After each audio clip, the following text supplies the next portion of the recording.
Let's bring in Senior Editor-at-Large of Newsweek, Josh Hammer, and GOP pollster and messaging strategist, Brent Buchanan. Thank you both for joining us.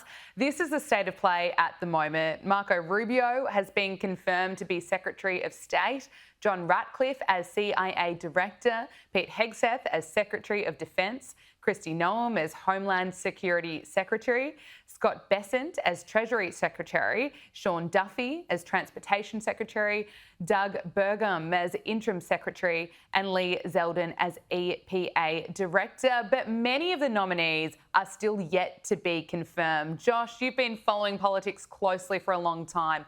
I want to get your thoughts on the hearings and what a joke they've become, and why are these confirmations taking so long? Well, look, Democrats are trying to gum up the works by whatever means necessary for the very simple reason that they have nothing else to do, Gabrielle. I mean, they don't have a substantive agenda. They don't even know what their agenda consists of right now. I mean, this is a party that is in about as deep as a disarray as they have ever been in their entire modern history. In fact, there was a recent Quinnipiac University poll, that's a reputable center-left pollster here in America, that showed that only 31% of Americans currently view the Democratic Party favorably compared to 57% of Americans who view the Democratic Party unfavorably. That 26-point underwater gap is literally the worst margin in the entire history of modern polling when it comes to Democrats. So they are in really, really bad shape right now.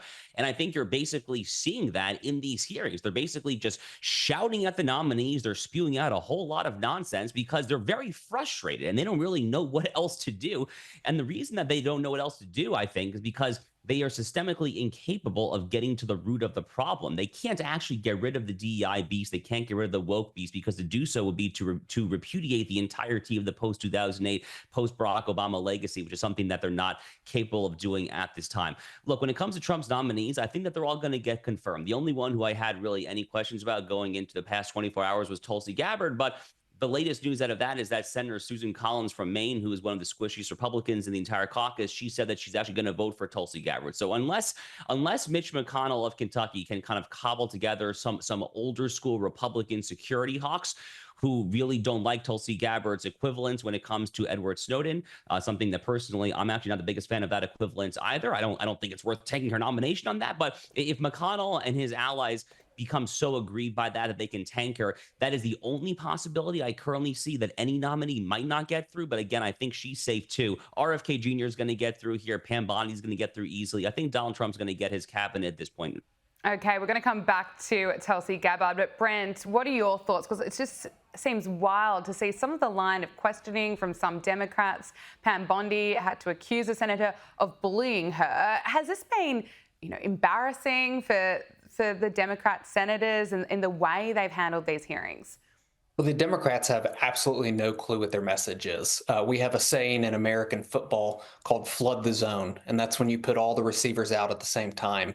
And right now, that's exactly what Donald Trump is doing to Democrats. The second that they think they have a thread of messaging to pull on, like the Canadian and Mexico tariffs, then he puts out 6 more executive orders. And I think that's the exact same thing happening with these nominees too, is he was very wise to lay this out to where people like Kash Patel for FBI and Tulsi Gabbard for national intelligence, and RFK Jr. for health, 3 of what were considered the more controversial nominees, he put them all out at the exact same time. So Democrats couldn't just attack one, they had to attack them all. And therefore, it looks like they're just going after everybody with no cohesive message and no way to say that this is why Democrats are better or that we have a stronger stance than the Republicans do right now.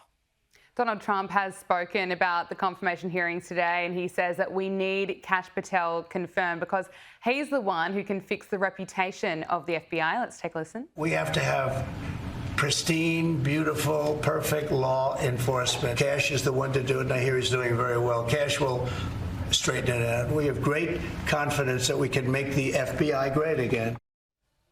Josh, talk to us about why Kash Patel is the one who will straighten it out, in the words of Donald Trump. Well, I think Kash Patel is the perfect pick to lead the FBI. I actually co-hosted an hour of Steve Bannon's War Room with Kash last summer while Steve was unfortunately away in Danbury Federal Prison. Kash and I had a great back and forth while co-hosting that show.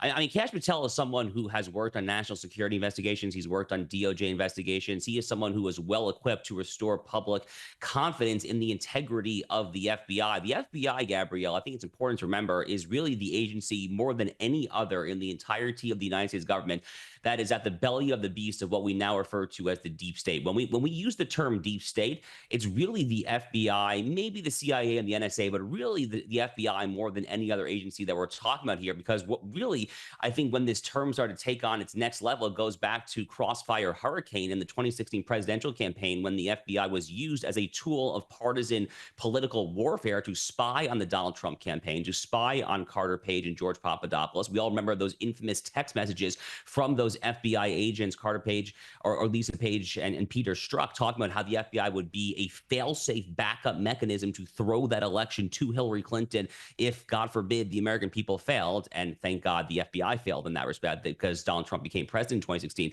But the FBI needs to clean house, because American society fundamentally cannot function. We cannot actually function unless the American people have basic trust in the competence and the integrity of the federal law enforcement apparatus. You need to have some level of public buy-in there, or else things could really go downhill and start to unravel in a hurry there. I think Kash, because of his work, because of the way that he views January 6th, because of the way that he views Crossfire Hurricane, Jim Comey, Christopher Wray, he is the guy who I think is going to end the partisan weaponization of the FBI, and I look forward to him being the next FBI director.